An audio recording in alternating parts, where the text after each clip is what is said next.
আপনাদেরকে কথা শোনাবো, আপনাদের যেন বুঝতে কোনো অসুবিধা না হয়, আপনাদের আবার যেন কষ্ট না হয়। গ্রামের মানুষ কিন্তু কর্মজীবী, শ্রমজীবী, কৃষিজীবী, ঠিক কিনা বলেন?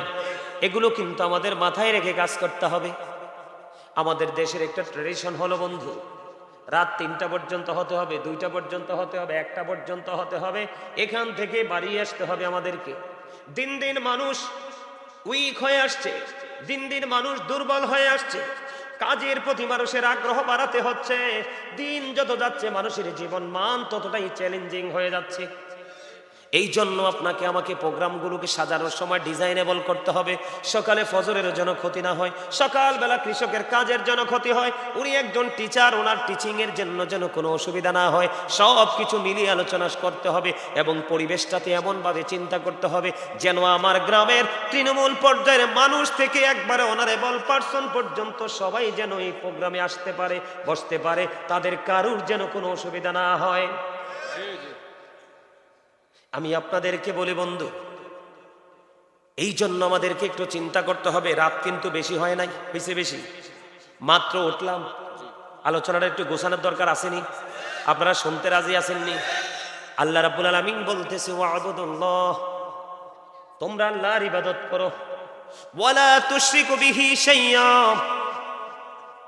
আল্লাহর সাথে কোনো কিছুকে, কোনো বস্তুকে তোমরা শরীক করিও না। ওয়াবিল ওয়ালিদাইনি ইহসানা, মা বাবার সাথে সৎ ব্যবহার করো, উত্তম ব্যবহার করো। আল্লাহ রাব্বুল আলামিন বলে দিয়েছে বন্ধু, জোরে জোরে বলেন না সুবহানাল্লাহ, আর জোরে। এখন আল্লাহ কয় আমার ইবাদত করো, মা বাবার সাথে ভালো আচরণ করো, আল্লাহর সাথে কোনো কিছুকে শরীক করিও না। এখন আমাদের কিন্তু অন্য সব জায়গা ঠিক থাকলেও এই জায়গাটা ঠিক নাই, 2টা জায়গা ঠিক নাই। আল্লাহর গোলামি আমরা সঠিকভাবে করি না, মা বাবার সাথেও ভালো ব্যবহার আমরা করি না। আমাদেরকে মনে রাখতে হবে বন্ধু, paradise of the child under the feet of the mother, মায়ের পায়ের নিচেই সন্তানের জান্নাত। এখন মায়ের পায়ের নিচে যে সন্তানের জান্নাত, এই জায়গাটা বাবা মা বুঝাইতে হবে সন্তানকে, কারণ সন্তান অটোমেটিক্যালি সবকিছু শিখবে না। এই জন্য আমি বলি, every parent should take care their children very carefully. প্রত্যেকটা পিতামাতার উচিত তাদের সন্তানের দায়িত্ব যত্ন সহকারে পালন করা। আর আমরা সন্তান হিসাবে আমাদের উচিত, we should Obi our parents, আমাদের প্রত্যেকের উচিত আমাদের পিতা মাতাকে মান্য করা। এই জায়গাটাতে যদি আপনি আমি আসতে চাই, উভয় যদি আসতে চাই, তাহলে একটা টেকনিক আমরা অবলম্বন করব, যেটা একেবারে ভেরি সিম্পল। সেটা হলো আল্লাহ রাসূল বলেছেন, আদিবু আওলাদাকুম আলা তালাতি খিসালিন, হুব্বি নবিকুম ওয়া হুব্বি আহলি বাইতিহি ওয়া আলা কিরাতিল কুরআন। আল্লাহর হাবিব বলেছেন, তোমরা তোমাদের সন্তানদেরকে 3টি বিষয় শেখাও। একটা হলো হুব্বি নবিকুম, নবীর প্রেম, teach the love of the prophet. কারণ নবীর প্রেমের মধ্যে যদি তুমি তোমার সন্তানকে ঢুকাইতে পারো, তাহলে নবী যে হাদিস শরীফগুলো বয়ান দিয়েছে সবগুলো তোমার সন্তানের ছিনায় অটো ঢুকবে। কথা বলে না? সেকেন্ড টাইম, নবীর আহলে বাইতের ভালোবাসা, নবীর আহলে বাইতের ভালোবাসা যদি আপনার সন্তানের কলিজায় ঢুকাই দিতে পারেন, তাহলে তারা কোনো দিন বেয়াদব হবে না। কথা বলে না? আমি ওই দিন ওয়াজে বলছিলাম কিনা জানি না, কোথায় যে গতকালকে সম্ভবত বলেছি না জানি, তার আগের দিন। বন্ধুরে আমার, আহলে বাইতের কাজ যদি আপনি যদি আপনার সন্তানকে আহলে বাইতের প্রেমটা শিখাতে পারেন, আপনার সন্তান হয়ে যাবে একেবারে সফট, নরম। কেমন? ইমাম হাসান হুসাইন 2 ভাই, তাদের জীবন থেকে যদি বন্ধু একটা শিক্ষা আমি আপনাদেরকে দেই। একদিন 2 ভাই বের হলেন সফরে, বের হওয়ার পরে দেখতে পাইলেন, এখানে আমাদের মধ্যে আমি সবচেয়ে মুরব্বী দেখতে পাই আমার দাদু ভাইকে। মোহাম্মদ উড়ি যারে বাংলার হাওয়া,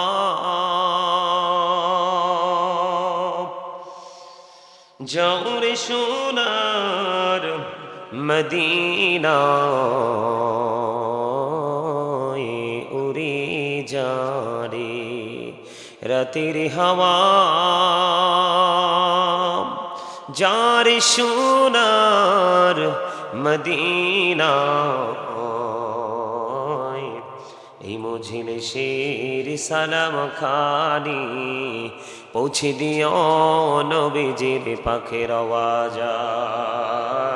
আল্লাহুম্মা সাল্লি আলা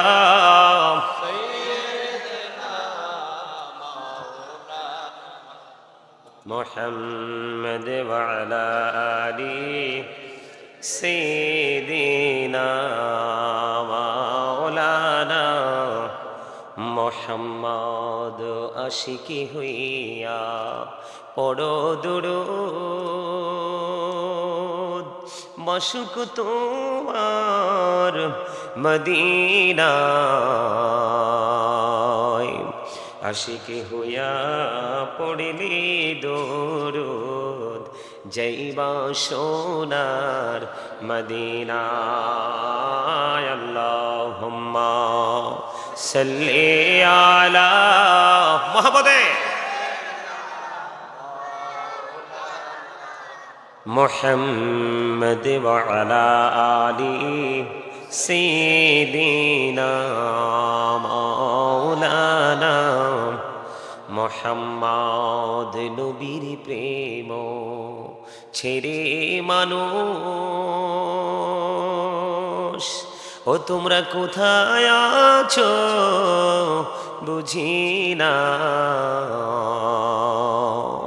তোমার মায়ায় কাঁদছে নবীজি শুয়ে সোনার মদিনায় আল্লাহুম্মা সাল্লি আলা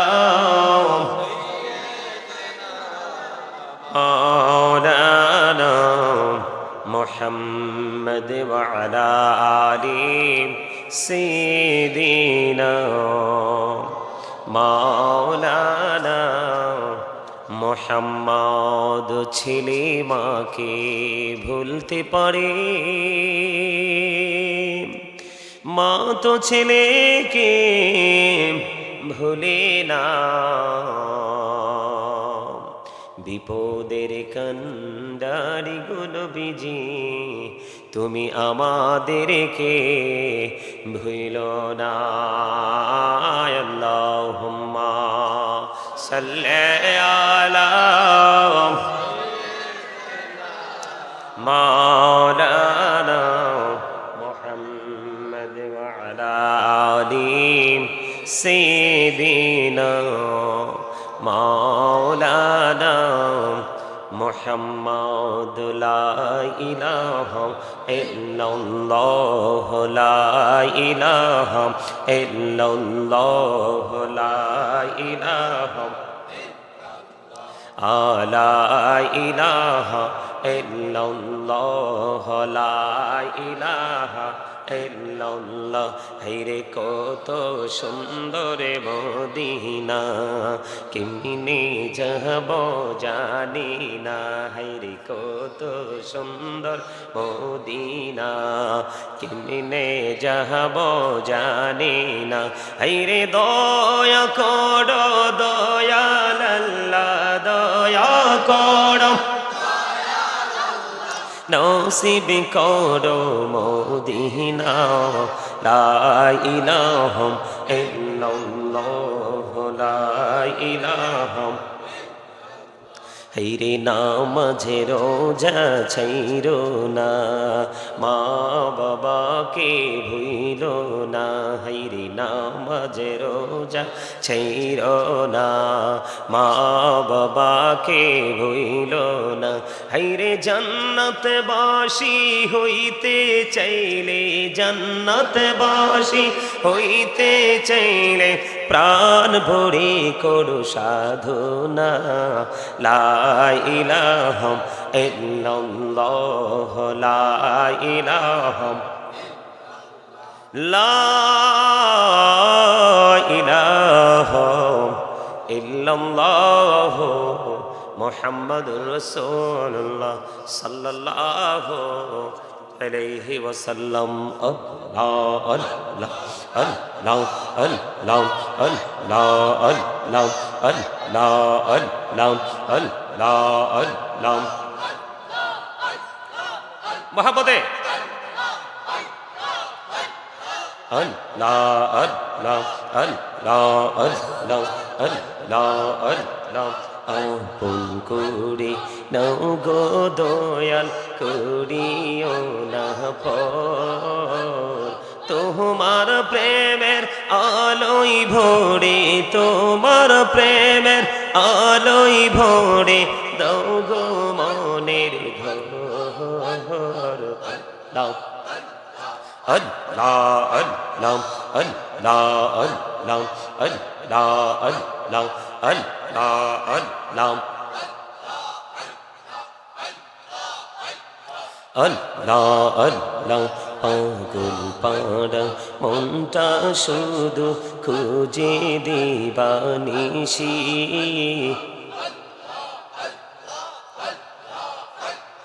পাগল পাড়া মনটা শুধু খুঁজে দিবানিশি কেমন করে বলবো গো দয়াল কেমন করে বলবো গো দয়াল তোমায় ভালোবাসি আল্লাহ আল্লাহ আল্লাহ আল্লাহ আল্লাহ আল্লাহ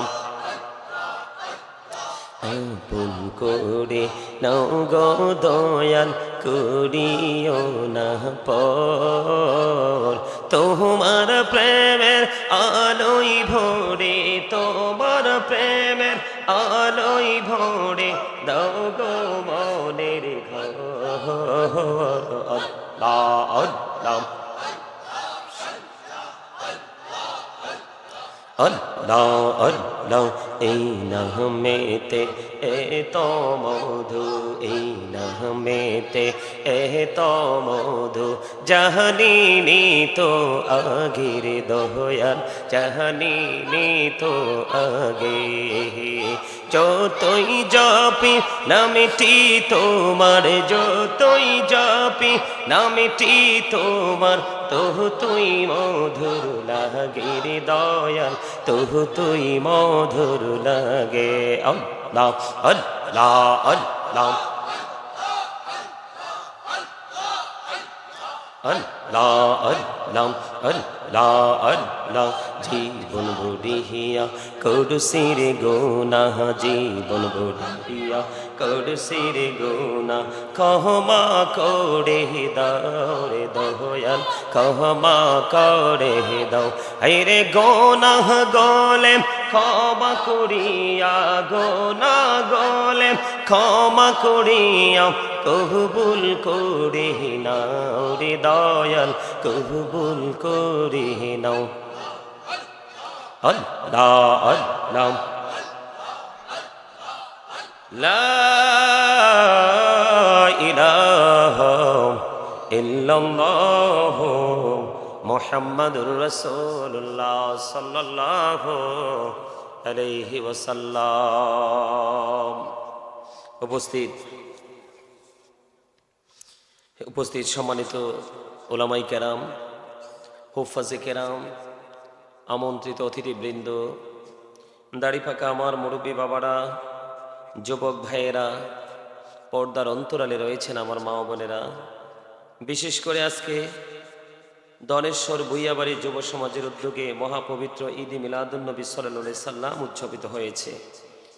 এই ঈদে মিলাদুন্নবী সাল্লাল্লাহু আলাইহি সাল্লাম উদযাপন উপলক্ষে আজকে যারা টাকা দিয়ে, পয়সা দিয়ে, অর্থ দিয়ে, বুদ্ধি দিয়ে, শ্রম দিয়ে, সার্বিক সহযোগিতার মাধ্যমে আজকে যারা এই জান্নাতের বাগান সাজিয়েছেন এবং আপনারা যারা উপস্থিত হয়ে এই জান্নাতের বাগানের যেই মর্যাদা, যে ইজ্জতকে আপনারা কি করেছেন, বৃদ্ধি করেছেন, আপনাদের সকলের প্রতি আমার আন্তরিক সালাম। আসসালামু আলাইকুম ওয়া রাহমাতুল্লাহি ওয়া বারাকাতুহু। সম্মানিত উপস্থিতি, আসলে কোরআন হাদিসের কথাগুলো এতটাই যে মধুর হয়, কণ্ঠ ভালো হোক বা না হোক, যদি তার সিনায় রাসূল প্রেম থাকে, সে যেইভাবেই কথাগুলো বলুক, সে প্রেমের কারণে তার কথাগুলো এমনিতে অপূর্ব সুন্দর হয়ে যায়। এমনিতে এগুলোকে অপূর্ব সুন্দর লাগে। যেটা আমার রাসূলকে ঘিরে, রাসূলকে কেন্দ্র করে যে আলোচনা হয়, যে জলসা হয়, যে মজলিস সাজানো হয়, সেটা এমনিতে কি হয়ে যায়, সুন্দর হয়ে যায়, অত্যন্ত বিউটিফুল, যেটাকে বলা হয় ভেরি বিউটিফুল। সুবহানাল্লাহ বলেন। আমার আগে নিশ্চয় আলোচনা করেছেন সুমধুর কণ্ঠস্বর তরুণ উদীয়মান বক্তা হযরত মাওলানা মুফতি মোহাম্মদ জহিরুল ইসলাম জাবিরি সাহেব। নিশ্চয় আপনি আরবি প্রভাষক, রাজামারা সিনিয়র মাদ্রাসা বরুড়া কুমিল্লা। আর বাকি অনেকেরই নাম আছে, আমি সবার নামটা নিলাম না কারণ আমার সময় লেগে যাবে অনেক। আমি সবাইকে সম্মিলিতভাবে সালাম দিয়ে দিই। পুঙ্খানুপুঙ্খানুরূপে যার নাম উল্লেখ করে চিঠি আকারে পড়াটা এটা আমার কাছে ভালো লাগে না। কারণ আমি যদি এই চিঠিটা আবৃত্তি না করে যদি আমি এই সময়টাতে আমি একটা বা দুইটা হাদিস বলতে পারি বা কোরআনের কোনো তথ্য আমি 2-4 মিনিট দিতে পারি, হয়তো বা এটা হতে পারে আপনার জীবনের এই শেষ কথাগুলো কি হতে পারে, হেদায়েতের জন্য যথেষ্ট হতে পারে। তো সম্মানিত উপস্থিতি, আসলে এই যে প্রোগ্রামটা আজকের, এই সময়ে কিন্তু প্রোগ্রাম রাখার কথা না, একেবারেই অল্প সময়। আমার গতকালকে প্রোগ্রাম ছিল বগুড়াতে, বগুড়া সিটিতে। তা আমি 27টা দিকে গ্যাপ রাখছি। আমি আবার ওই একদিনে 2-3টা প্রোগ্রাম নিয়ে ব্যস্ত থাকে, এটা আবার আমার পছন্দ না। কারণ মানুষ কাজের জন্য বাঁচে না, বাঁচার জন্য কাজ করে। আমি এমন কাজ করব না যেটার জন্য আমাকে এফেক্টেড হতে হয়। আপনারা বলেন, আমাদের দেশে অনেক আলোচক বক্তারা আছে না, হয়তো সে প্রোগ্রাম করে চলে যায় কিন্তু চিরদিনের জন্য একটা কলঙ্ক নিয়ে যায়। আছে কি আছে না? নেগেটিভ একটা ক্লেম তার উপর আরোপ করা হয়, সে সেটা নিয়ে যায়। আসলে আমাকে যারা কাছে থেকে দেখেছে, জেনেছে, বুঝেছে তারা জানে আমার মিশন কিন্তু প্রতিদিনই, আমি যদি চাই প্রতিদিন 4টা করে প্রোগ্রাম করতে পারবো, যদি আমি চাই। মানুষ এত ভালোবাসে, কিন্তু আমি একটাতেই সন্তুষ্ট। তার কারণ এখানে কিন্তু কম্পিটিশন করার জায়গা না। এই জায়গাটা এটা প্রফেশনালি একটা টিচিং প্রফেশন। এই যে আমার ভাই, উনি মাদ্রাসায় সীমাবদ্ধ একটা এরিয়াতে অলওয়েজ কন্টিনিউয়াসলি তিনি টিচিং দিয়ে যাচ্ছে। কিন্তু এটা এত এত বড় একটা কি বলবো, আমি এটাকে এক্সক্লুসিভ বলি। আমার কাছে এই প্লেসটাকে এক্সক্লুসিভ একটা প্লেস হিসাবে মনে হয়। এই কারণে একটা বছরে একদিনই বাগানটা সাজানো হয়।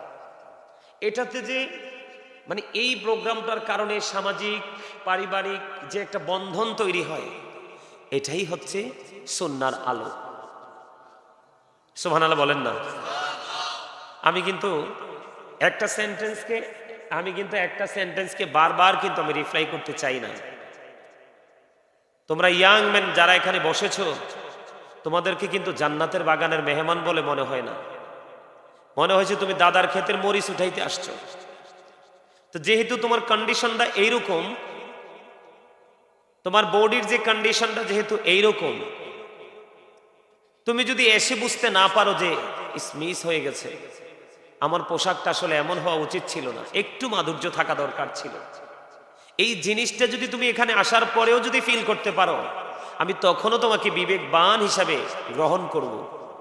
কিন্তু তুমি এখানে আসার পরে, বসার পরে এতগুলো মানুষের ফিলিংস দেখি তুমি যদি তোমার ফিলিংসটাকে যদি তুমি কি করতে না পারো, স্মার্টনেসে পরিণত করতে না পারো, তাহলে আমি তোমাকে বোকা ছাড়ার কিছুই বলার। এই আল্লাহ কিন্তু বোকা মানুষকে কি করে না, কারণ বোকার স্বর্গে যারা বসবাস করে তারাই বিপদগ্রস্ত হয়। আর যাদেরকে আল্লাহ বিবেক নামক নূর দিয়েছে, কি দিয়েছে? বিবেক নামক নূর আল্লাহ রাব্বুল আলামিন যাদেরকে দিয়েছে তাদের কিন্তু বিপদ আসতে বলে আসে। কারণ বিবেক নামক নূর আল্লাহ সবাইকে দেয় না। যাকে দিয়েছে মনে করতে হবে he is very successful person. আপনারা কথা বলবেন না, আমি আপনাদেরকে একটা ইশারা দিয়েছিলাম, দেখছেন নি? আস্তে আস্তে করে মানুষ, আমার ভাই বাবার আসবে, তারা আলোচনা শোনার জন্য আসবে। আপনারা সামনের দিকে এসে যার যার জায়গা খালি জায়গাটা ফিল আপ করে বসেন প্লিজ। আপনাদের পিছনে জায়গা খালি করে দেন, ওই যে আমার ভাইয়েরা আসছে। আপনাদের যার যার জায়গা, সামনের জায়গাটা ফিল আপ করে একটু কাছাকাছি হয়ে বসুন। আপনারা কথা বলবেন না, আপনারা কথা বলবেন না, দর্শক সারি থেকে কেউ কথা বলবেন না। কথা যেটা বলার আমি বলবো। আপনাদের সবাইকে বলছি, জান্নাতের বাগানে আসার পরে তার প্রথম কাজ হলো আদবের সাথে বসা। প্রথম কাজ কি? এখন তো শীত না, কাছাকাছি বসলেই কিন্তু আরাম, একটু মজাও লাগে। জান্নাতের বাগানের আদবটাও কি হয়, রক্ষা হয়। কারণ হচ্ছে আপনাদের আশপাশে আমার বিশ্বাস কেউ ঘরে থাকবে না, অসুস্থ মানুষ ছাড়া আমি বিশ্বাস করি কেউ ঘরে থাকবে না। আমি বিশ্বাস করি সবাই চলে আসবে। কেন জানেন? এই কথা না বলেও কিন্তু কাজ করা যায়। আমার দিকে তাকান। আমি আমার ব্যক্তিগত যদি আমি অভিমত প্রকাশ করি, তাহলে আমি বলি সুন্নিয়তের রাজধানী হলো চট্টগ্রাম। সুন্নিয়ত থেকে যদি আমি ঘুরে এসে বলি দ্বিতীয় সিটিতে যাব সুন্নিয়তের, যদিও আপনাদের এটা আঁকাবাঁকা মেঠু পথে ঘেরা একটা গ্রাম, কিন্তু আমাকে যদি সেকেন্ড সিটি হিসাবে চুজ করতে বলা হয় আমি বলবো বরুড়াকে। সুবহানাল্লাহ বলতে পারেন না? আমাকে যদি ফার্স্ট সিটি হিসাবে চুজ করতে হয় তাহলে আমি যাব কোথায়? চট্টগ্রামে। আর সেকেন্ড সিটি হিসাবে আমি বলি তাহলে সেটা হলো বরুড়া। কেন জানেন? আমি হয়তো বরুড়াতে বেশি আসি না, মিডিয়ার ভাইরা ভালো করে জানে আমি বরুড়াতে আসি না। আমার যেই কোনো কারণে বরুড়ার প্রতি আমার একটা খুব রাগ। বলে হুজুর আপনি না আসলে কি হবে? কিচ্ছু হবে না। আজ খোলামেলা ওপেনলি বলতেছি আর কি, আমি কিন্তু বেশি আসি না। আসি মানে যেই পরিমাণ প্রোগ্রাম আমি অন্যান্য জেলায় করি সেই তুলনায় আমার ঘরের দরজা বরুড়া, সেখানে আমার ঘন ঘন আসার কথা। কথা কি বুঝতে পারছেন? তো তারপরেও আজকে আসছি, এখন থেকে চিন্তা করছি আসবো। এই কারণে আসবো, কারণ আমি যদি আমার ব্যক্তিগত ক্ষোভের কারণে সুন্নিয়তের প্রচার প্রসার থেকে বিরত থাকি, কাল হাসরের ময়দানে যদি আমার কাছে হিসাব চাওয়া হয়, জবাব চাওয়া হয়, আমি দিতে পারবো না, আমি অ্যারেস্ট হয়ে যাব। কারণ আল্লাহ রাব্বুল আলামিন বলেছে ইন্না বাতশা রাব্বিকা লাশাদীদ, the seizing of Allah is difficult. আল্লাহ রাব্বুল আলামিন বলেছেন ইন্না বাতশা রাব্বিকা লাশাদীদ। আল্লাহ রাব্বুল আলামিন বলেছেন ইন্নাল্লাহা সারিউল হিসাব। ধরবে খুব শক্তভাবে, হিসাবও নিবে, বাঁচার রাস্তা আসেনি। কথা কয় না?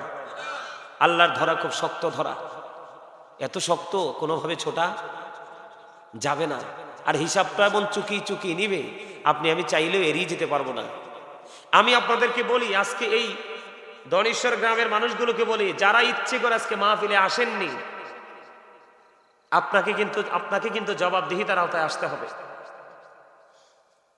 এটা কিন্তু আপনি আপনার গায়ের জোরে ইচ্ছে করে আপনি একদিকে কি করে দিবেন, এটা হবে না। কারণ ইমানই দায়িত্ব হলো আজকে আপনাদের এখানে এসে এই জান্নাতের বাগানকে কি করা। এখানে আসলে এত বেশি লাভ, কদম যত বাড়বে তত গুনাহ ঝরবে। কদম যত বেশি বাড়বে গুনাহ তত ঝরবে। আর সবচেয়ে বড় মজার খবর হলো আজকের এই রহমতের ফেরেশতারা চারপাশ ঘেরাও করে ফেলেছে। অন্য কিছু করার জন্য নয়, আপনাদেরকে অভিনন্দন জানানোর জন্য চলে আসছে তারা আসমান ছেড়ে। আর আল্লাহর বান্দাদেরকে নিয়ে অহংকার করতেছে। সুবহানাল্লাহ বলেন। কারণ আল্লাহ যখন আমাদেরকে বানাইতে চাইলেন ইন্নী আ'লামু মা লা তা'লামুন, ফেরেশতারা আপত্তি করেছিল, কমপ্লেইন করেছিল। আল্লাহ রাব্বুল আলামিন বলেছেন, আল্লাহ যখন বলেছেন ইন্নী জাঈলুন ফিল আরদি খালিফা, ফেরেশতারা কমপ্লেইন করলো। পরে আল্লাহ রাব্বুল আলামিন বলেছেন ইন্নী আ'লামু মা লা তা'লামুন। সুবহানাল্লাহ বলেন না? আরো জোরে, আমি যা জানি তোমরা তা জানো না। তার প্রমাণ হলো এটা। মানে আল্লাহ জানে যে আল্লাহর গোলাম সব নাফরমানি করবে না, কিছু আল্লাহর জন্য পাগল হয়ে যাবে। এই জন্য আল্লাহ বলেছেন আমি যা জানি তোমরা তা। আজকে আল্লাহ রাব্বুল আলামিনের সৃষ্টি হিসাবে আপনি প্রাউড ফিল করতে পারেন, অহংকার করতে পারেন। আল্লাহ গো, তুমি না বলেছো ফি আইয়ি সূরাতিন মা শাআ রাক্কাবাক। আল্লাহ ক্রিয়েটেড দ্য মাইন্ড। আল্লাহ তুমি তো বলেছো আমাদেরকে তোমার মন মতো করে বানাইছো। কি করে? আল্লাহ বলতেছে আল্লাহর ইচ্ছে মতো করে আমাদেরকে বানাইছে, মন মতো করে বানাইছে। এই মন মতো বান্দাদের আচরণ হবে এরকম, যখন হাইয়া আলাস সালাহ বলবে মসজিদের দিকে ছুটে যাবে,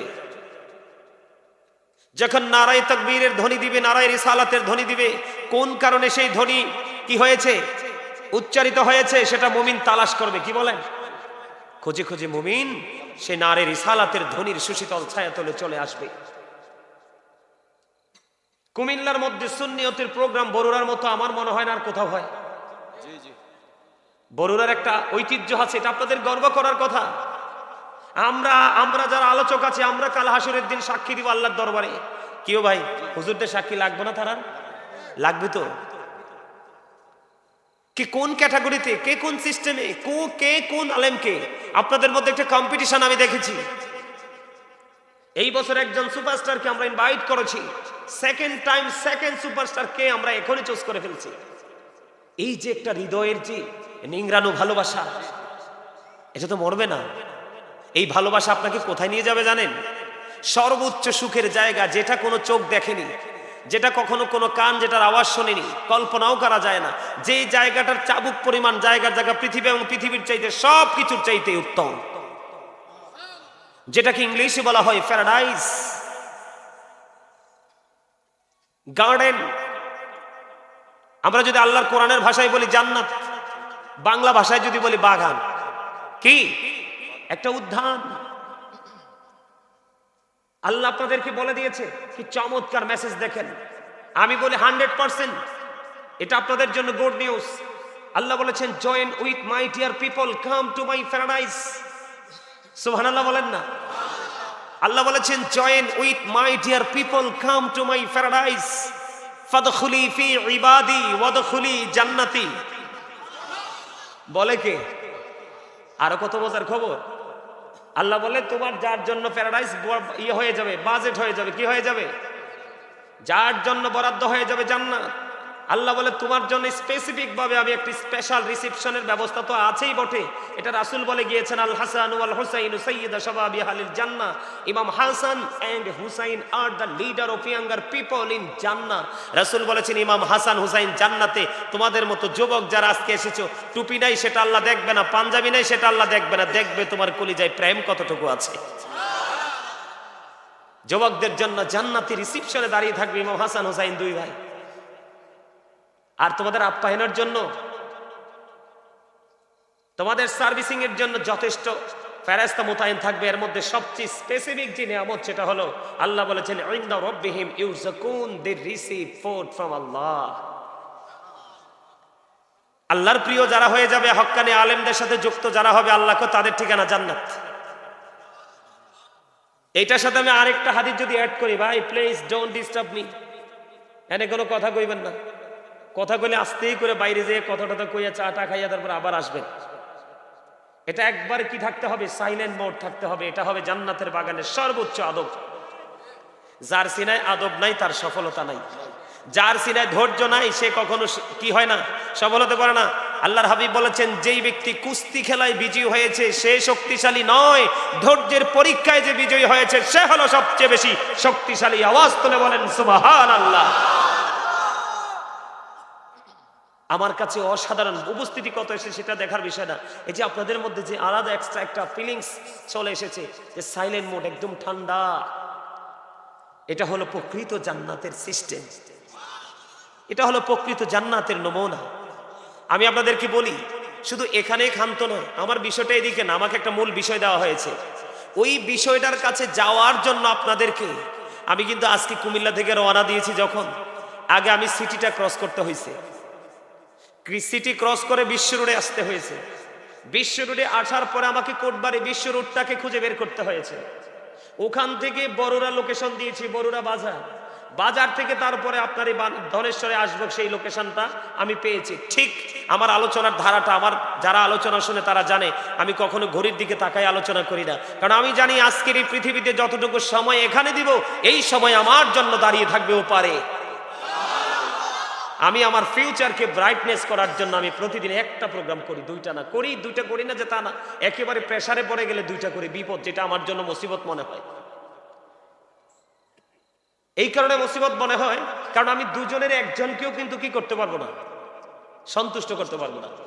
সম্মানিত উপস্থিতি, এই জন্য আমার বিভিন্ন লোকাল প্লেস, কথার কথা বলছি কিন্তু কথাগুলো তো লোকাল না, বিভিন্ন জায়গা ঘুরি আপনাদেরকে আমি আমার মূল জায়গা নিয়ে আসার জন্য বলতে চাই।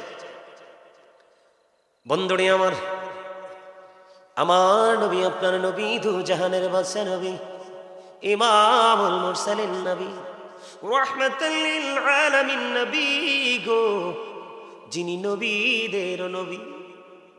আমার নবী বলে দিয়েছেন, হাদিস শরীফের মধ্যে এসেছে, আলেমদের সাথে ভালোবাসলে মানুষের জীবন কেমন করে বদলায়। এবং সবচেয়ে বেশি সেনসিটিভ একটা জায়গা হলো বন্ধু ফিউচার। ওই যে হাসরের ময়দান, ওই হাসরের ময়দানে হাদিস শরীফের মধ্যে এসেছে বন্ধু, আলেমদের সাথে প্রেম করলে মানুষের যে লাইফ স্টাইলটা কেমন করে চেঞ্জ করা যায়, সেটার একটা গুরুত্বপূর্ণ মোস্ট ইম্পর্টেন্ট ইনস্ট্রাকশন বন্ধু। কাল হাসরের ময়দানে আল্লাহ রাব্বুল আলামিন ডেকে ডেকে বলবেন, কে আছো রে ওই গভীর রজনীতে তাহাজ্জুদের নামাজ পড়েছো? হাদিস শরীফের মধ্যে এসেছে বন্ধু, অল্প কিছু মানুষ সেদিন দাঁড়িয়ে যাবে। অল্প কিছু মানুষ, একেবারে অল্প, সামথিং, অল্প কিছু মানুষ সেদিন দাঁড়িয়ে যাবে। যখন ওই মানুষগুলো দাঁড়িয়ে যাবে, দাঁড়িয়ে যাওয়ার পরে একজন আহ্বানকারী আহ্বান করতে থাকবে, যাও যাও যাও, যারা তাহাজ্জুদ পড়ার কাতারে অন্তর্ভুক্ত হয়েছ তোমরা সবাই চলে যাও বিনা হিসাবে জান্নাতে। কোনো হিসাব নিকাশ নাই।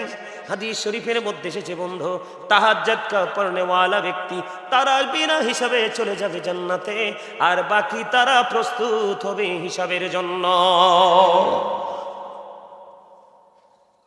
এই যে তাহাজ্জুদওয়ালা যারা হয়েছে, ইশরাকওয়ালা যারা হয়েছে, দুহার নামাজওয়ালা যারা হয়েছে, মাগরিবের পরে আওয়াবিন নামাজওয়ালা যারা হয়েছে, এবং অত্যন্ত গুরুত্বের সাথে বন্ধু প্রতিদিন 12 রাকাত নামাজ মুমিনরা পড়ে। কয় রাকাত? আমি কিন্তু আপনাদেরকে, আলেমদেরকে ভালোবাসলে জীবনের পরিবর্তন কেমন করে আসে, প্রত্যেকটা ধাপ কিভাবে বন্ধু সূক্ষ্মভাবে অতিক্রম করা যায়, ওই জিনিসটা বোঝানোর জন্য আমি আপনাদেরকে বলে দিতে চাই বন্ধু, প্রতিদিন মুমিন ফরজ ওয়াজিবের পাশাপাশি এমন 12 রাকাত সুন্নাত নামাজ আছে রে, ওই 12 রাকাত সুন্নাত নামাজ যদি যথাযথভাবে আদায় করতে পারে, আল্লাহর হাবিব বলে দিয়েছেন, ও আমার উম্মত, আল্লাহর প্রিয় বান্দারা, হৃদয়ের জানালা খুলে তোমরা সবাই শোনো।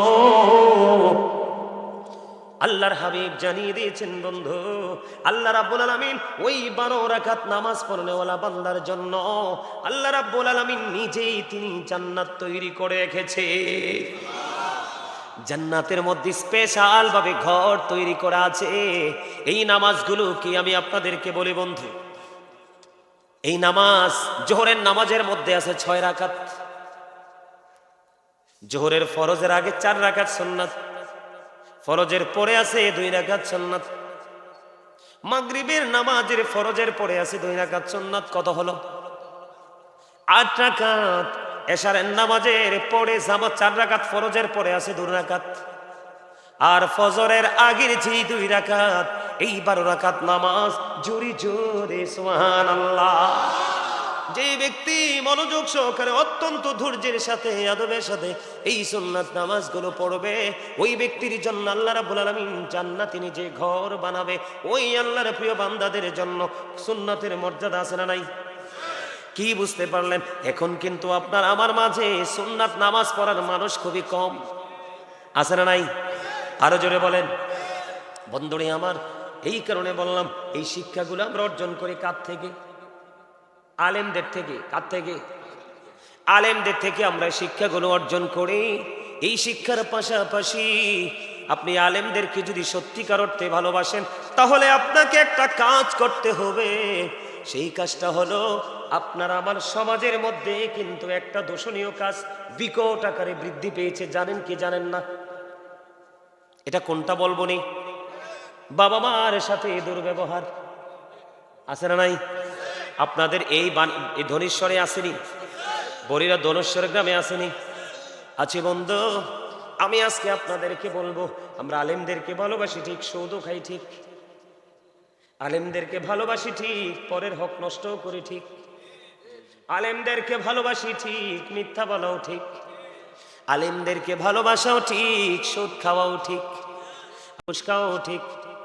আমার ভাই একটু আগে আপনাদেরকে আগামী বছর মাহফিলের জন্য একটু সাহায্য চেয়েছে।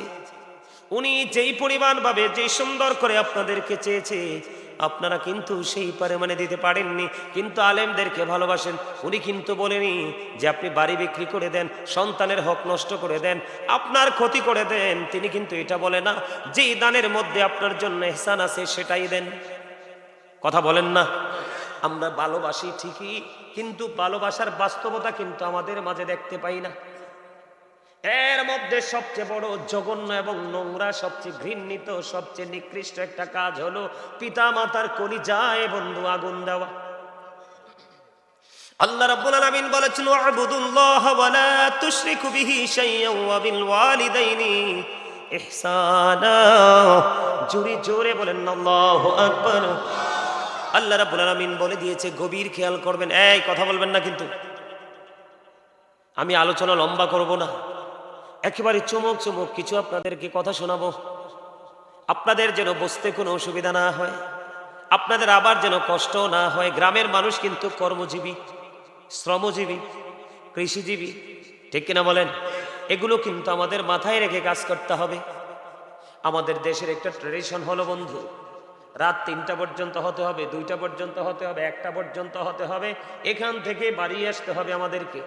দিন দিন মানুষ উইক হয়ে আসছে, দিন দিন মানুষ দুর্বল হয়ে আসছে, কাজের প্রতি মানুষের আগ্রহ বাড়াতে হচ্ছে। দিন যত যাচ্ছে মানুষের জীবন মান ততটাই চ্যালেঞ্জিং হয়ে যাচ্ছে। এই জন্য আপনাকে আমাকে প্রোগ্রামগুলোকে সাজানোর সময় ডিজাইনেবল করতে হবে। সকালে ফজরের যেন ক্ষতি না হয়, সকালবেলা কৃষকের কাজের জন্য ক্ষতি হয়, উনি একজন টিচার, ওনার টিচিংয়ের জন্য যেন কোনো অসুবিধা না হয়, সব কিছু মিলিয়ে আলোচনা করতে হবে। এবং পরিবেশটাতে এমনভাবে চিন্তা করতে হবে যেন আমার গ্রামের তৃণমূল পর্যায়ের মানুষ থেকে একবারে অনারেবল পার্সন পর্যন্ত সবাই যেন এই প্রোগ্রামে আসতে পারে, বসতে পারে, তাদের কারুর যেন কোনো অসুবিধা না হয়। আমি আপনাদেরকে বলি বন্ধু, এই জন্য আমাদেরকে একটু চিন্তা করতে হবে। রাত কিন্তু বেশি হয় নাই, হয়েছে বেশি, মাত্র উঠলাম, আলোচনাটা একটু গোছানোর দরকার আসেনি? আপনারা শুনতে রাজি আসেননি? আল্লাহ রাব্বুল আলামিন বলতেছে, ওয়া'বুদুল্লাহ, তোমরা আল্লাহর ইবাদত করো, ওয়ালা তুশরিকু বিহি শাইয়্যা, আল্লাহর সাথে কোনো কিছুকে, কোনো বস্তুকে তোমরা শরীক করিও না। ওয়াবিল ওয়ালিদাইনি ইহসানা, মা বাবার সাথে সৎ ব্যবহার করো, উত্তম ব্যবহার করো। আল্লাহ রাব্বুল আলামিন বলে দিয়েছে বন্ধু, জোরে জোরে বলেন না সুবহানাল্লাহ, আর জোরে। এখন আল্লাহ কয় আমার ইবাদত করো, মা বাবার সাথে ভালো আচরণ করো, আল্লাহর সাথে কোনো কিছুকে শরীক করিও না। এখন আমাদের কিন্তু অন্য সব জায়গা ঠিক থাকলেও এই জায়গাটা ঠিক নাই, 2টা জায়গা ঠিক নাই। আল্লাহর গোলামি আমরা সঠিকভাবে করি না, মা বাবার সাথেও ভালো ব্যবহার আমরা করি না। আমাদেরকে মনে রাখতে হবে বন্ধু, paradise of the child under the feet of the mother, মায়ের পায়ের নিচেই সন্তানের জান্নাত। এখন মায়ের পায়ের নিচে যে সন্তানের জান্নাত, এই জায়গাটা বাবা মা বুঝাইতে হবে সন্তানকে, কারণ সন্তান অটোমেটিক্যালি সবকিছু শিখবে না। এই জন্য আমি বলি, every parent should take care their children very carefully. প্রত্যেকটা পিতামাতার উচিত তাদের সন্তানের দায়িত্ব যত্ন সহকারে পালন করা। আর আমরা সন্তান হিসাবে আমাদের উচিত, we should Obi our parents, আমাদের প্রত্যেকের উচিত আমাদের পিতা মাতাকে মান্য করা। এই জায়গাটাতে যদি আপনি আমি আসতে চাই, উভয় যদি আসতে চাই, তাহলে একটা টেকনিক আমরা অবলম্বন করব, যেটা একেবারে ভেরি সিম্পল। সেটা হলো আল্লাহ রাসূল বলেছেন, আদিবু আওলাদাকুম আলা তালাতি খিসালিন, হুব্বি নবিকুম ওয়া হুব্বি আহলি বাইতিহি ওয়া আলা কিরাতিল কুরআন। আল্লাহর হাবিব বলেছেন, তোমরা তোমাদের সন্তানদেরকে 3টি বিষয় শেখাও। একটা হলো হুব্বি নবিকুম, নবীর প্রেম, teach the love of the prophet. কারণ নবীর প্রেমের মধ্যে যদি তুমি তোমার সন্তানকে ঢুকাইতে পারো, তাহলে নবী যে হাদিস শরীফগুলো বয়ান দিয়েছে সবগুলো তোমার সন্তানের ছিনায় অটো ঢুকবে। কথা বলে না? সেকেন্ড টাইম, নবীর আহলে বাইতের ভালোবাসা, নবীর আহলে বাইতের ভালোবাসা যদি আপনার সন্তানের কলিজায় ঢুকাই দিতে পারেন, তাহলে তারা কোনো দিন বেয়াদব হবে না। কথা বলে না? আমি ওই দিন ওয়াজে বলছিলাম কিনা জানি না, কোথায় যে গতকালকে সম্ভবত বলেছি, না জানি তার আগের দিন। বন্ধুরে আমার, আহলে বাইতের কাজ যদি আপনি যদি আপনার সন্তানকে আহলে বাইতের প্রেমটা শিখাতে পারেন, আপনার সন্তান হয়ে যাবে একেবারে সফট, নরম। কেমন? ইমাম হাসান হুসাইন 2 ভাই, তাদের জীবন থেকে যদি বন্ধু একটা শিক্ষা আমি আপনাদেরকে দেই। একদিন 2 ভাই বের হলেন সফরে, বের হওয়ার পরে দেখতে পাইলেন, এখানে আমাদের মধ্যে আমি সবচেয়ে মুরব্বী দেখতে পাই আমার দাদু ভাইকে। ওনার মতো একজন মুরব্বী, সাপোজ ওই যে আর একজন আছে ওখানে, এইরকম মুরব্বী অজু বানায়। ইমাম হাসান হুসাইন 2 ভাই বন্ধু দেখতে পাইলেন, মুরব্বী দাদুর অজু কিন্তু হয় না। এবার 2 ভাই মিলে চিন্তা করতেছে যে মুরব্বী দাদুর তো ভাইয়া অজু হয় না, এখন দাদুকে কৌশলে অজু শিখিয়ে দিব। এবার কি করলেন? ও বড়রা, দনীশ্বরের আমার ভাই, আমার বাবারা, বিশেষ করে আমার যুবক বন্ধু, তোমাদেরকে বলছি আমি, কারণ তোমরা রাগ করো না, আমরা যখন যুবক ছিলাম, উনি যখন যুবক ছিল, আমরা মুরব্বীদেরকে দেখলে একটু আতঙ্কিত থাকতাম। এখন তোমাদের মতো যুবকদেরকে দেখলে মুরব্বীরা আতঙ্কিত হয়ে যায়, ইভেন আমি নিজেও আতঙ্কিত হয়ে যাই। ঠিক না বলেন? কেন তোমাদেরকে দেখলে মুরব্বীরা ভয় পাবে? এখন ছেলেদেরকে মুরব্বীরা দোয়া করতে চায় না, সামনে যদি না বলে পিছন গিয়ে বলে সে বেয়াদব। কেন জানো নি? এটার কারণ হলো, সবচেয়ে বড় রোগ হলো তোমাদের একটা কারণ হলো বন্ধু, তোমরা আমার নবীর যে আদর্শ, নবীর যে শিক্ষা তুমি লালন করনি, ধারণ করনি, বাস্তবায়ন করনি, তুমি ধারণ করেছো বেঈমান কাফেরদের সংস্কৃতিকে। আল্লাহ রাব্বুল আলামিন পবিত্র কালামে হাকিমে বলে দিয়েছেন, ইন্নাল কাফিরিনা কানু লাকুম আদুওয়াম মুবিনা। আল্লাহ বলেছেন, the heretics are the eternal enemy of the believers. ঈমানদারদের প্রকাশ্য শত্রু হলো বেঈমানেরা, তাদেরকে ফলো করা যাবে না। এরে বড়রা, ধনী শরীর যুবক, আমরা মুসলমান, রক্তগুলো টকবক টকবক করে উতরাইতেছে রে। গতকালকে তাজা আমার একটা ভাইকে হিন্দুরা হত্যা করে ফেললো। কথা বলো না কেন? আজকে মুসলমান কান্ট্রিতে থেকে কেমন করে বিধর্মীরা আমাদের এই মুসলমানকে আঘাত করার সাহস পায়? এটার কারণ হলো তুমি গোপনে গোপনে খবর নিয়ে চাইয়া দেখো, পিছনে তোমার আমার মতো নামদারি মুনাফিক মার্কা মুসলমান ইন্ধন দিচ্ছে। আমি তোমাদেরকে আজকে বলে দেই, আমার আলোচনা একটু লম্বা হয়ে যাচ্ছে, বিরক্ত হবেননি কোনো? আমি তোমাদেরকে বলে দেই, হাদিস শরীফের মধ্যে এসেছে, রাসূল বলেছেন, হযরত আলী রাদিয়াল্লাহু তাআলা আনহু থেকে হাদিস কানা বর্ণিত, রাসূল বলেছেন, বিলিভার্স লাভ দ্য প্রফিট। রাসূল বলেছেন, বিলিভার্স লাভ দ্য প্রফিট। ঈমানদাররা নবীকে ভালোবাসবে, hypocrites don't love the profit. মুনাফিকরা নবীকে ভালোবাসবে না। আল্লাহর কোরআন খুলে চোখ মেলে চাইয়া দেখলাম, আল্লাহ রাব্বুল আলামিন পবিত্র কালামে হাকিমে তিনি অত্যন্ত চমৎকার ভাবে বলে দিয়েছেন, ইন্নাল মুনাফিকিনা ফিদ দারকিল আসফালি মিনান নার। আল্লাহ রাব্বুল আলামিন বলে দিয়েছেন, the hypocrites will be in the lowest place of hell. মুনাফিকরা জাহান্নামের একেবারে সর্বনিম্ন স্তরে থাকবে। আর যেই মুসলমান তোমাকে গিলে খাওয়ার জন্য চেষ্টা করতেছে, যেই মুসলমান তোমার সংস্কৃতিকে ধ্বংস করে দিচ্ছে, ব্রাশকে, বন্ধু মেসওয়াককে হত্যা করে ব্রাশ ধরাই দিছে, ফুরকানিয়া মাদ্রাসাকে বন্ধ করে কিন্ডারগার্টেন ঢুকাই দিছে, মহিলাদের পর্দাশীল পোশাককে কেড়ে নিয়ে পাতলা পোশাক ঢুকাই দিছে। নবী বলছে, যেই নারী পোশাক পরার পরে, যেই পুরুষ পোশাক পরার পরে লজ্জাস্থান দেখা যায়, দুইটাই ল্যাংটা। আছে না নাই? এই যে দুষ্টামিগুলো, ফাইজলামিগুলো, এই জন্য আমি তোমাদেরকে বলতে চাই, ওখান থেকে বের হয়ে আসো, নবীর প্রেমের জগতের দিকে ঢুকো, দেখবা তোমার দু চোখে শুধু প্রেম আর প্রেম, ভালোবাসা, হিংসার লেশ মাত্র নাই। যেমন এক্সাম্পল, ইমাম হাসান হুসাইন দুই ভাইয়ের জীবন থেকে ছোট্ট একটা এক্সাম্পল। দাদুভাই অজু বানাইতেছে, কিন্তু দাদুভাইয়ের অজু হয় না, অজুটা বোল হচ্ছে, অজুটা ঠিকঠাক হচ্ছে না। এবার ইমাম হাসান হুসেন দুই ভাই ডেকে ডেকে বলে, ভাইয়া, বুড়ো দাদু ভাই অজু বানায়, তার অজু তো হয় না, দুই ভাই দাদু ভাইকে আজকে অজু শিখাবো, চলো। এবার কিনে অটোমেটিক চলে গেলেন। বন্ধুরে আমার, দুই ভাই গেলেন, যায় দাদুকে সালাম দিলেন, দাদু সালামের জবাব দিলেন। দাদু সালামের জবাব দেওয়ার পরে প্রেম বিনিময় হলো, কে কেমন আছে জিজ্ঞাসাবাদ হলো, সব কিছু সম্পূর্ণ হয়ে গেল।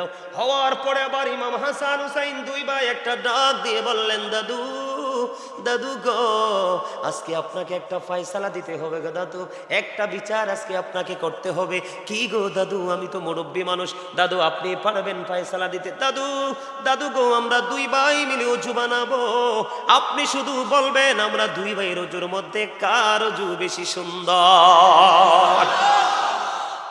আমার নবীর কলিজার টুকরা, জান্নাতে আমাদের লিডার। নবীজি বলেছেন, ইমাম Hasan and Husain are the leader of younger people in জান্নাহ। জোরে জোরে কন্যা সুবহানাল্লাহ। এবার দুই ভাই মিলে, আমার আলোচনার বিষয়টা এটা না, বোঝানোর জন্য বলছি, জাস্ট একটা টেকনিক আপনাদেরকে শিখিয়ে দিলাম। সফটনেস যদি আপনি আপনার মধ্যে প্রতিষ্ঠিত করতে চান, কি করতে হবে? এবার দুই ভাই অজু বানালো, অজু বানানোর পরে বুড়ো দাদু একটা ডাক দিয়ে বলল, দাদু, দাদু গো কে গো তোমরা? এত সুন্দর তোমাদের নুরানি চেহারা, এত মিষ্টি তোমাদের আচরণ, এত সুন্দর তোমাদের অজু বানানোর স্টাইল, আমি বুড়ো হয়ে গেছি, আমার জীবনে কোনোদিন এত সুন্দর অজু তো দেখিনি। দাদু আমি ফয়সালা দিয়ে দিলাম, তোমরা দুই ভাইয়ের অজুটাই হয়েছে অত্যন্ত চমৎকার, আমি বুড়ো দাদুর অজুটাই হয় না।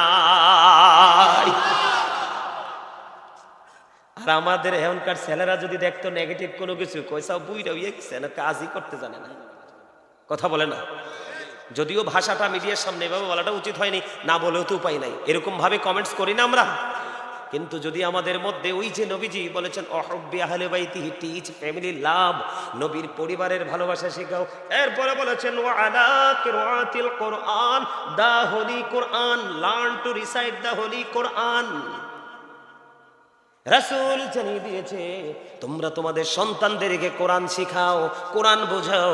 আজকে যদি আপনার সন্তান কোরআন সম্পর্কে ইনস্ট্রাকশন জানা থাকতো, তাহলে কিন্তু আজকে একটা সন্তানও পিতামাতাকে কষ্ট দিত না। আল্লাহর কোরআন খুলে দেখলাম বন্ধু, আল্লাহর কোরআন খুলে দেখলাম আমি, আল্লাহ রাব্বুল আলামিন বলেছেন তোমরা পিতামাতার সাথে এমন আচরণ করো জীবদ্দশায় কোনোদিনও যেন বাবা মা তোমাদের দ্বারা উহ শব্দটা যেন তারা না বলে। সুবহানাল্লাহ বলেন না কেন? আর ওই দিক দিয়ে আল্লাহ বলেছেন কি ওয়াবিল ওয়ালিদাইনি ইহসানা, পিতামাতার সাথে কি করো, কথা বলেন না কেন? ভালো ব্যবহার করো, মিষ্টি ব্যবহার করো। কার অর্ডার? এখন যদি আমরা এই ব্যবহারটা করতে না পারি আমাদের জীবন বাঁচবে না। দেখেন আল্লাহর হাবিব বলে দিয়েছেন বন্ধু, আমার দিকে তাকান, হযরতে আবু আব্দুর রহমান আব্দুল্লাহ ইবনে মাসউদ রাদিয়াল্লাহু তাআলা আনহু থেকে হাদিস কানা বর্ণিত, আমার নবীজি জানিয়ে দিলেন, আমার নবীকে বন্ধু প্রশ্ন করা হলো ইয়া রাসূলুল্লাহ, ইয়া হাবিবাল্লাহ, নবী গো, ও প্রাণের নবী, আল্লাহর কাছে সবচেয়ে প্রিয় কাজ কোনটা? আমার নবীজি আল্লাহ রাব্বুল আলামিন আমার নবীজি জানিয়ে দিলেন সময় মতো নামাজ আদায় করা। তারপরে কোনটা? ইয়া রাসূলুল্লাহ, ইয়া হাবিবাল্লাহ, নবী গো, তারপরে কোনটা? নবীজি বলে দিয়েছেন বাবা মার সাথে মিষ্টি ব্যবহার। তারপরে কোনটা? তারপরে বলা হয়েছে দ্বীনের জন্য যুদ্ধ করা। আমাদের দ্বীনের জন্য এখনো যুদ্ধ করার সময় হয় নাই। তার কারণ হলো ইমাম হুসাইন আমাদেরকে 61 হিজরিতে মুক্ত করে দিয়ে গেছে। আমি যদি বন্ধু তার উল্টো দিকের একটা হাদিস শরীফ আপনাদেরকে বলি, আল্লাহর হাবিবকে যখন প্রশ্ন করা হলো আল্লাহ ইয়া রাসূলুল্লাহ, ইয়া হাবিবাল্লাহ, আল্লাহর কাছে সবচেয়ে পছন্দের কাজ কোনটা? তখন আমার নবী জানিয়ে দিলেন আল্লাহর সাথে কি করা? শিরক করা এবং পিতা মাতার কলিজায় আগুন দেওয়া, পিতা মাতার অবাধ্য হওয়া। আমার নবীজি হেলানরত অবস্থায় ছিলেন, হেলানরত অবস্থা থেকে তিনি বললেন, এবার বললেন মিথ্যা কথা বলা এবং মিথ্যা সাক্ষী দেওয়া। আপনি দেখবেন সমাজের মধ্যে, জাতির মধ্যে, বন্ধুর মধ্যে, বন্ধনের মধ্যে যেখানে আপনার ফাটল সৃষ্টি হয়, শুধুমাত্র ফিতনা সৃষ্টি হয় মিথ্যা অপকৌশলের কারণে, ঠিক না বেঠিক? আমাদের মধ্যে এটা হয় কি হয় না? এটা ফিতনার চাইতে জঘন্য অপরাধ। এখন বাড়ি বাড়ি ঝগড়া করতে হয় না, এখন ঝগড়াটা বন্ধু ঘরে ঘরে হয়ে গেছে, কথা বলেন না কেন? এবং এখন এমন একটা পর্যায়ে এসেছে বাবা মার সঙ্গে পর্যন্ত চলে এসেছে। বন্ধুরে আমার, এই জন্য আমি বলি দুটা হাদিস থেকে আমরা জানতে পারলাম ভালোবাসলেও কাকে আগে? আল্লাহর পছন্দের কাজ হলো বাবা মাকে ভালোবাসা, তাদের সাথে মিষ্টি আচরণ করা। আবার যদি আল্লাহর অপছন্দের কাজ কোনটা জানতে চাই, এখানেও নবীজি জানিয়ে দিয়েছেন আল্লাহর অপছন্দের কাজ হলো বাবা মার কলিজায় আগুন দেওয়া। জোরে জোরে বলেন নাউজুবিল্লাহ। আপনার আমার কি করা উচিত বন্ধু? আপনার আমার মা বাবার সাথে ভালো আচরণ করা উচিত।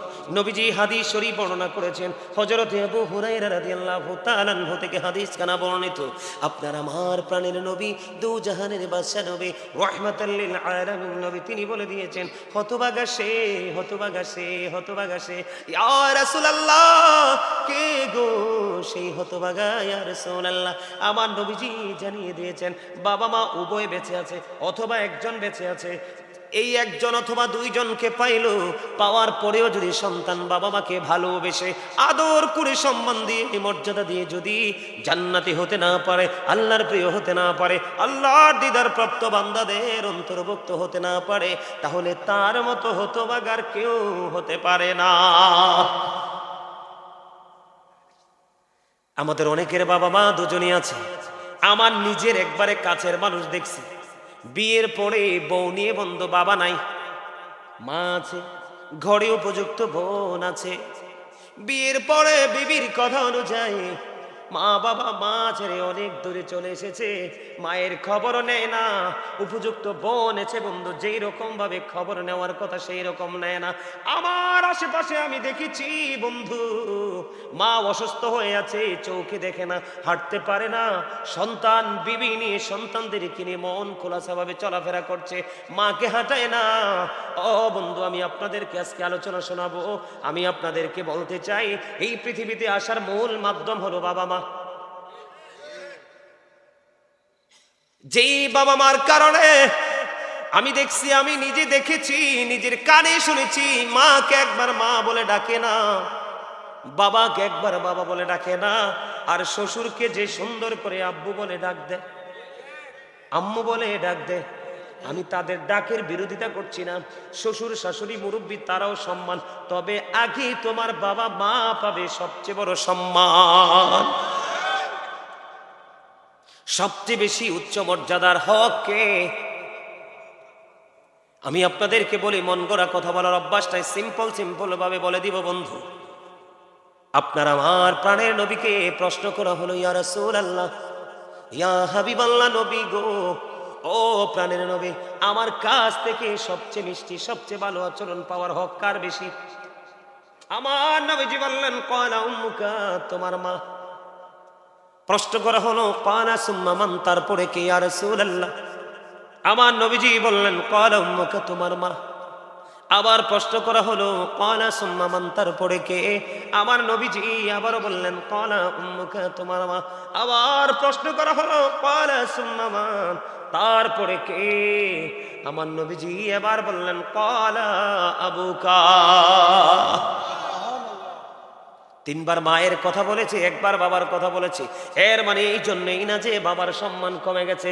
আল্লাহর হাবিব বলে দিয়েছেন, যেই সন্তানটা বাবার অবাধ্য, এই সন্তানটা আল্লাহর অবাধ্য। যেই সন্তানকে বাবা সহ্য করতে পারে না, একে আল্লাহ নিজেও সহ্য করে না।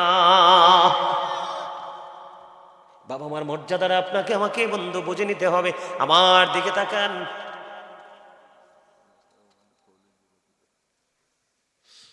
হাদিস শরীফের মধ্যে এসেছে বন্ধু, আল্লাহর হাবিব সরকারে মদিনা তিনি বললেন, এক ব্যক্তি এসে নবীজিকে প্রশ্ন করলেন, ইয়া রাসূলুল্লাহ, বাবার মর্যাদাটা দেখেন, যে একবার বলার কারণে যে বাবার ইজ্জত কমে গেছে এমনটি নয়, কারণ মা বাবার তুলনায় অনেক বেশি কলিজায় ব্যথা সহ্য করে রে সন্তানের জন্য। মায়ের মতো ত্যাগী নারী পৃথিবীতে আর কেউ হতে পারে না। আমরা যদিও পুরুষ, বাংলার জমিনে দেখেন অনেক এক্সাম্পল আছে বন্ধু, অনেক মৌলবী পর্যন্ত আছে, হাফেজ পর্যন্ত আছে, আলেম পর্যন্ত আছে, সন্তান একটা দুইটা ফালাই চলে গেছে, কিন্তু এমনও মা আছে রে, একটা সন্তানের দিকে তাকায়া তার জীবনটাকে কুরবানি করে দিছে। আছে না নাই? আমাদের এলাকাতে বন্ধু একজন আমি দেখেছি, ওনার একটা মাত্র মেয়ে, মেয়েটা গর্ভে থাকা অবস্থায় নাকি ওনার স্বামী চলে গেছে। ওই নারীটা এত আদবের সাথে জীবন যাপন করেছে, কেউ বলতে পারবে না সে বেয়াদব মহিলা, সে বলতে পারবে না কেউ যে অন্যদিকে নজর দিয়েছে বন্ধু। তার দৃষ্টিভঙ্গি, তার চলা পোশাক আশাক আমি সারা জীবন দেখেছি। উনি সাদা, সব সময় সাদা কাপড় পরতো। আমার জীবনে কোনোদিন আমি রঙিন কাপড় ওনার পরনে আমি দেখিনি, অথচ উনি 100% ইয়াং। আল্লাহ দিয়েছে ওনাকে কন্যা সন্তান। এই কন্যা সন্তানের দিকে তাকাইয়া আর জীবনে কোনো স্বামী সংসারে যায় নাই। এই সন্তানের দিকে তাকাইয়া এখন তিনি বুড়ো হয়ে গেছে, বৃদ্ধ হয়ে গেছে, চুলগুলো পেকে গেছে বন্ধু, উনি কোনোদিন বিয়েতে যায় না। এই মায়ের কলিজায় যদি সন্তান আঘাত দেয় রে, আল্লাহর আরশ পর্যন্ত কেঁপে ওঠে। এই জন্য নবীজি বলে দিয়েছেন বন্ধু, তিনবার প্রশ্ন করা হয়েছে, তিনবারে মায়ের কথা বলা হয়েছে আর একবার বাবার কথা বলা হয়েছে। এই জন্য বাবার ইজ্জত বন্ধু কমে যায়নি। নবীজির কাছে এক ব্যক্তি এসে প্রশ্ন করলো, ইয়া রাসূলুল্লাহ, ইয়া হাবিবাল্লাহ, নবী গো, আমার দৌলত আছে, সম্পদ আছে, সবই আছে, আমার বাবা আমার সম্পদ নিজের মতো করে ব্যয় করতে চায়, নিজের মতো করে খরচ করে। এবার আমার রাসূল বললেন, তুমি তোমার সম্পদ নয়, তুমি নিজেও তোমার বাবার সম্পদ। কথা হাদিস শরীফের মূল ভাষাটাকে আপনারা বুঝতে পারছেন। আল্লাহর হাবিব বলে দিয়েছেন, শুধু তুমি না, শুধু তোমার সম্পদ না, তোমার উপার্জিত অর্থ নয়, শুধু তোমার অর্থ না, তুমি নিজেও তোমার বাবার সম্পদ। বাবা যেমনি চাইবে এমনি তোমাকে ইউজ করতে পারবে, তুমি না করতে পারবা না। এই জন্য বন্ধু কোরআন হাদিস করলে দেখা যায় বাবা মাকে ভালোবাসা একটা সন্তানের জন্য ফরজ, আর বাবা মার করে যায় আগুন দেওয়া, তাদেরকে দুঃখ দেওয়া আমাদের জন্য হারাম। আপনি বলেন, যদি মায়ের পায়ের নিচে যদি জান্নাত হয়, বাবা মায়ের চেহারার দিকে আপনি তাকাইয়া তাকাইয়া মনে মনে বললেন, মাবুদ আমার মা কেমন জানি হয়ে গেছে, আমার মা দুর্বল হয়ে গেছে, আমার মা অসুস্থ হয়ে গেছে, কি হয়েছে গো? আপনার মায়ের চেহারাটার দিকে তাকাইয়া আফসোস আপনার অন্তরে চলে আসলো, মায়ের জন্য বন্ধু হৃদয়ে আগুন শুরু হয়ে গেল।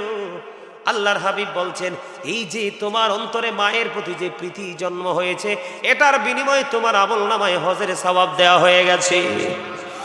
আল্লাহ বরাদ্দ দিয়েছি, ইয়া রাসূলুল্লাহ, দৈনিক যদি 100 বার তাকায়, নবীজি বললেন 100 হজের সওয়াব তোমার আমলনামায় চলে যাবে। জোরে জোরে বলেন না সুবহানাল্লাহ। এই বাবা মাকে কষ্ট দেওয়া যায়নি বন্ধু, বাবা মা চাইলে আপনি দিতে হবে, পারতাম না শব্দ বলা যাবে না। আর পৃথিবীতে আমার মনে হয় এমন কোনো মা বাপ নাই রে, যেটা সন্তানের জন্য কষ্ট হবে সেটা মা বাবা চায়। কথা বলেন না, আমার ওয়াজে কি মনোযোগ নাই আপনাদের?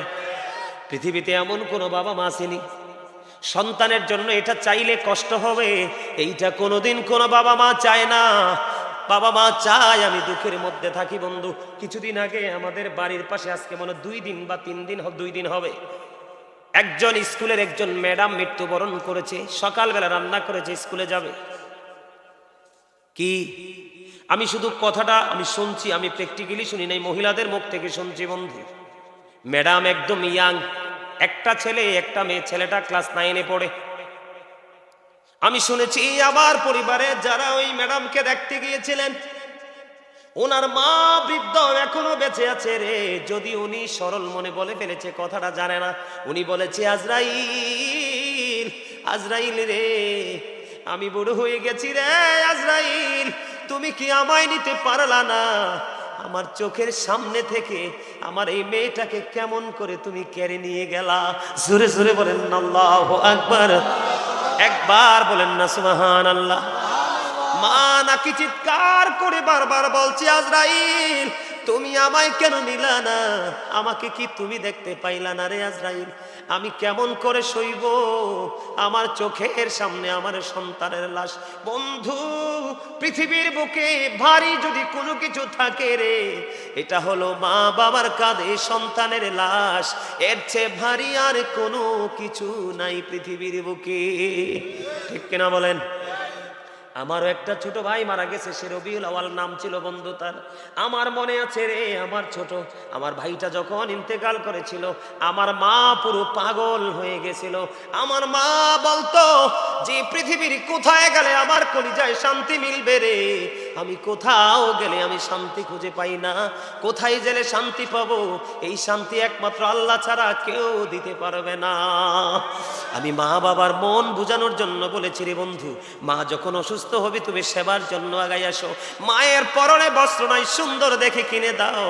মা যেটা খেতে পছন্দ করে তুমি মনে মনে নিয়ত করো, মালিক আমার মা তো এই জিনিসটা খেতে মনে চায়, মা পছন্দ করে, আমার তৌফিক নাই, যেই তৌফিক আছে এটার স্বল্প পরিমাণ দিয়ে তুমি নিয়ে আসো। মাকে আল্লাহর কাছে দোয়া করে দিবে, দেখবে তোমার পৃথিবীর দরজা সবগুলো ওপেন হয়ে যাবে। তার একমাত্র প্রমাণ হলাম আমি গাজী সুলাইমান। আমি যদি ব্যক্তিগতভাবে দ্বন্দ্ব বলি, আমার গ্রামের মানুষ এই আলোচনাটা শুনবে। আমি যদি মিথ্যা বলি, আপনারা খবর নিতে পারবেন। আমার জীবনে আমি মায়ের এত বেশি কাপড় ধুয়েছি, মনে হয় না কোনো মেয়ে, এখনকার যুগের মেয়ে মার কাপড় ধোয়। এখনকার মেয়েরা এত বড় বেয়াদব। বন্ধু, স্কুল কলেজের কাপড়গুলো অসুস্থ মায়ের জন্য রেখে যায়, মা তুমি এগুলো কি ওয়াশ করে দিও, ঠিক না ঠিক? আর আমি গাজী সুলাইমান মা গোসল করার পরে বলতাম, মা এটা রেখে দেন, আমি ধুয়ে দিব। অসংখ্য দিন মায়ের কাপড় ধুয়েছি, মায়ের সাথে বন্ধু হাড়ি পাতিল মেজে দিয়েছি। মা যেই কাজটা করতে কষ্ট পাইতো সেই কাজটা আমি মাকে করে দিতাম। তার কারণ মায়ের মলিনতা, মায়ের পরিশ্রম, মায়ের কপালে ঘাম দেখলে আমার কোনোদিন সহ্য হয় না। জোরে জোরে বলেন না সুবহানাল্লাহ। মা এত বড় নিয়ামত। মায়ের প্রেমিক যে সন্তান মা হারাইছে বন্ধু, সে বুঝে রে পৃথিবীর কেউ নাই ডাক দিয়া ঘরে নেওয়ার। কথা বলেন আছে পৃথিবীতে বন্ধু? গতকালকে আমি বগুড়া থেকে আসার সময় আমার একটা ছেলে, আমার সফর সঙ্গী, সে বলে, ভাই আমার বাবা চলে গেছে, এখন আর আমি সারাদিন সারা রাত্র বাইরে থাকলেও কেউ আমাকে একটা মিনিট ফোন দিয়ে জিজ্ঞেস করে না তুই কোথায় আছিস। এটাই বন্ধু বাস্তবতা। মা বাবার প্রেমের ভুবন, এই ভুবনে যদি কোনো সন্তান ঢুকতে না পারে, মা বাবার কলিজার মধ্যে যেই প্রেমের ভবন আছে রে, ওই ভবনে যেই সন্তান ঢুকতে পেরেছে তার জীবনে বন্ধু ভ্রমণ শুরু হবে। মৃত্যুর আগে সেই ভ্রমণ শেষ করতে পারবে না সেই বাগান ভ্রমণ করে। এটা পৃথিবীর সকল কিছুর চাইতে বড় মা বাবার কলিজায় বন্ধু যেই বাগানটা আছে। কিন্তু সন্তানগুলো একটুখানি সুখের জন্য মা বাবার কলিজায় বন্ধু আগুন জ্বালাই দেয়। এই আগুন তোমাকে উপারে বন্ধু পুড়িয়ে ছাই করে দিবে, কোনো দিন তুমি বুঝতে পারবা না। এই কারণে আমি ওই ছোট্ট কালে ক্লাস 9-10 যখন পড়ি একটা গজল লিখেছিলাম বন্ধু বাবা মাকে নিয়ে। কেমনে গেলা পাখি দিয়া মাগো আমায় একা ফেলে, দিবানিশি তুষের আগুন এই হৃদয়ে জ্বলে।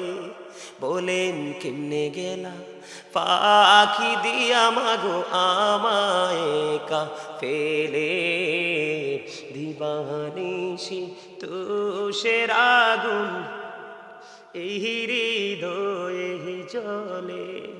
হায়রে কান্দা কান্দা হইছে রে নদী মা, হায়রে কান্দা কান্দা হইছে রে নদী, আমার নয়ন জলে। দিবানিশি তুষের আগুন হৃদয়ে জ্বলে।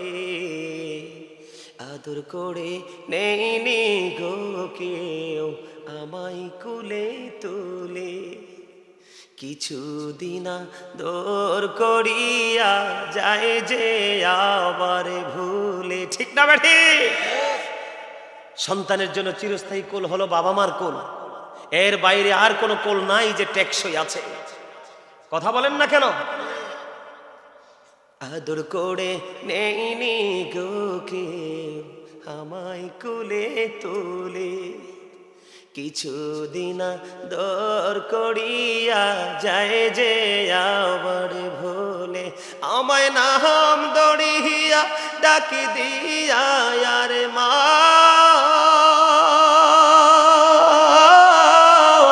আমায় নাম দড়িয়া ডাকি দিয়া আর কে নিবে রে ঘরে। দিবানিশি তুষের আগুন এই হৃদয়ে জ্বলে। ঠিক না বা ঠিক? ডাক দিয়ে নেওয়ার মতো কেউ আসেনি? বন্ধু, সেই ছোট্ট থাকতেই গজলটা লিখেছিলাম, অনেক বড়, অনলাইন থেকে ভাল লাগলে শুনে নেবেন। যেটা আমি বলতে চেয়েছিলাম বন্ধু, বাবার অবাধ্য হইলে আল্লাহর অবাধ্য। বাবা যা